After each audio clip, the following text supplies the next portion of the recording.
proposes a team drawn from its rank both in Parliament and outside Bunge. We emphasize that all the issues we have laid out in public carry equal weight to us, although high cost of living must be addressed urgently. In this regard, we resolved that the regime must take immediate steps to bring back the cost of unga to Kenya shillings 100 as at the time of the election. We further resolved that Kenya Kwanza must take immediate steps to lower the costs of fuel and put a freeze on the recent increase in the cost of electricity. These are not matters for a committee. They are things that the government just needs to take a decision and implement.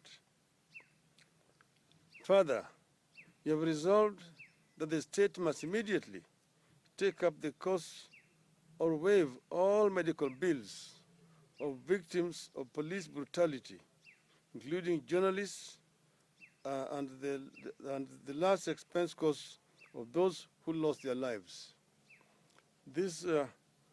Today I went to the hospital, but Kenyatta Hospital and Bagathi Hospital, and I saw at first hand the police brutality.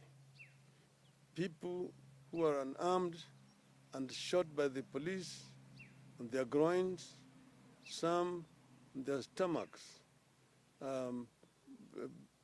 suffering at the hospitals. I know of a number of journalists who also were attacked and who are still hospitalized. And this is why what we are saying is a practice that must end. We have seen too much brutality since this Inspector General, Mr. Comey, took charge. It is even worse than the worst days of dictatorship in this country. Finally, we assure our people and Kenyans that our eyes are firmly on the ball and reiterate that we shall go back to the people as the earliest sign of lack of seriousness by the other side. In other words, if the other side is not serious, we will go back to our people and continue. End of statement. Thank you. Thank you. Yes?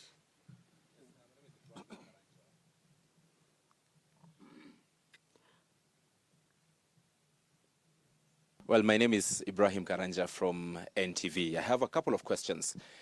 President William Ruto, while making the statement on Sunday, mentioned the issue of IEBC as sort of the main discussion. Right now, you are insisting that all the other issues that were part of the Azimio demands must be addressed.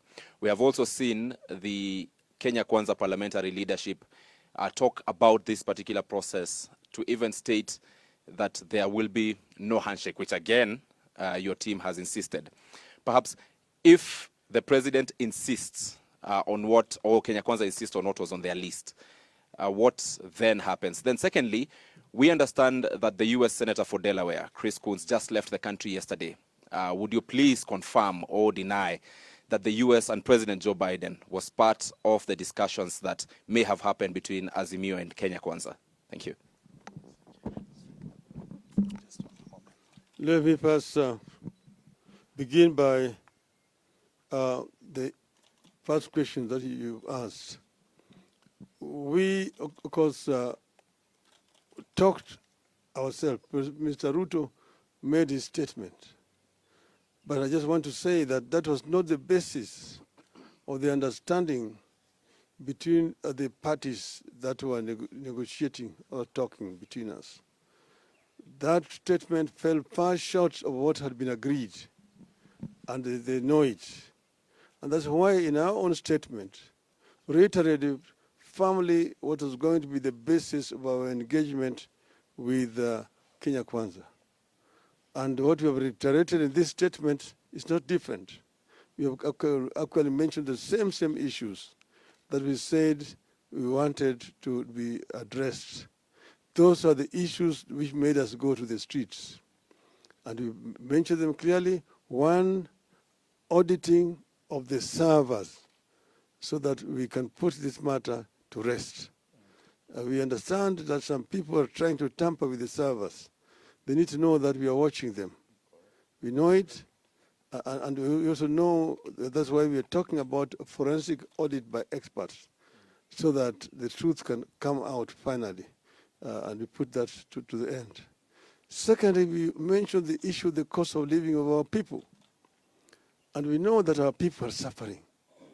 Somebody who does not know that does not live in Kenya.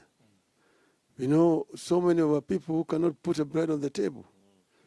And we said we will not rest until this matter is resolved.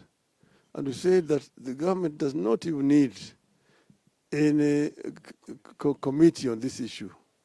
We have just talked about basic costs. We talked about unga.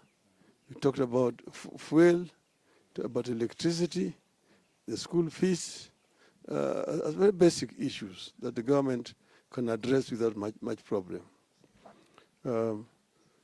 Secondly, I don't know where you got your information from, but Senator Coons left Nairobi, I think it was on Sunday last week, because I talked to him on Monday, and he had already arrived in Washington, D.C.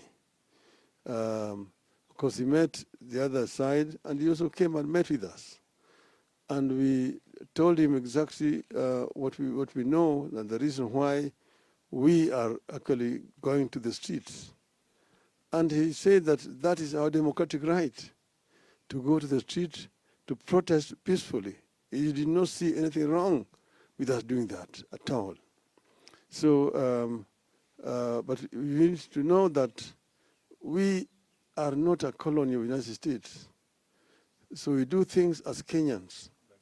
We are happy when our international friends want to come and make suggestions how we should resolve our issues. But ultimately, Kenyan problems must be solved by Kenyans, Kenyan leaders. That's the reason why we said we are calling a truce, a ceasefire, to give negotiations a chance. But we want to reiterate very clearly here that if the other side does not cooperate, then we will have no other option but to go back to the trenches. And this will be maybe as early as sometimes next week. We'll take 2 more questions. All right, sir. My name is Emmanuel Tov from KTN News. 2 questions. One, are you already having a list of those members who will be in the committee, in the bipartisan talks? Do you have a list of those who will be there and will be leading the team?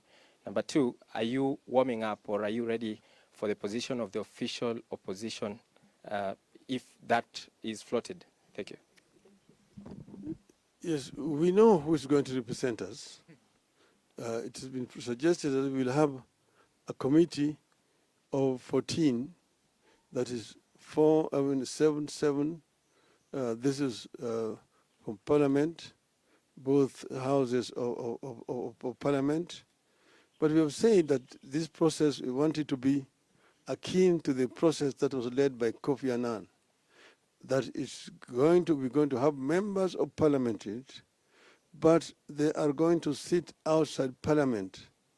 They will negotiate and only take the final product to Parliament as an accord, which will then be passed by Parliament. We don't want it to be taken and then be encumbered with those rules and so on of Parliament. We want it to be a process that is people-driven.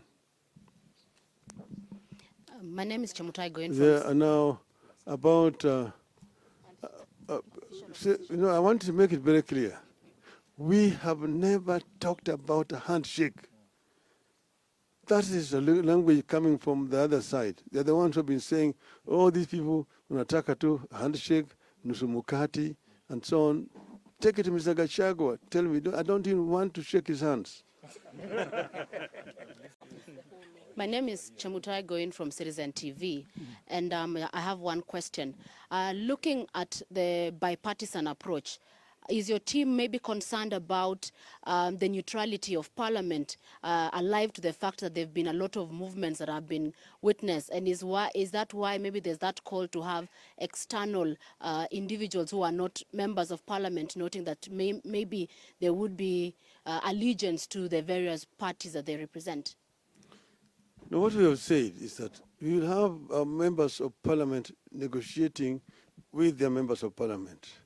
But we have also a team to which that team negotiating is going to be reporting to. And we expect that the other side will also have a similar structure. We will not say that these other ones are also going to be negotiating. We'll have members of Parliament negotiating, but they are going to be answerable to a team of leadership from Azimio. Last question. My name is Justice Ocheng from Daily Nation. So, Odinga, you mentioned that there were prior meetings between members of your team and members from the government side, and that the president's address fell short of the issue that had been discussed. Maybe what are these issues that were discussed, and who are these members of these teams, and when did they meet? That is not really an issue of concern to you, when they met and so on. And those who met actually were representatives, emissaries from both sides. But you need to know that the request came from the other side. And our people responded and gave conditions. There have even been allegations that I met Mr. Ruto, maybe, I don't know, in the Mara and so on. Nothing could be further from the truth. There's been no meeting between me and Mr. Ruto. But we say that the statement did not include what we had been agreed. And that's why we took the opportunity and the privilege to reiterate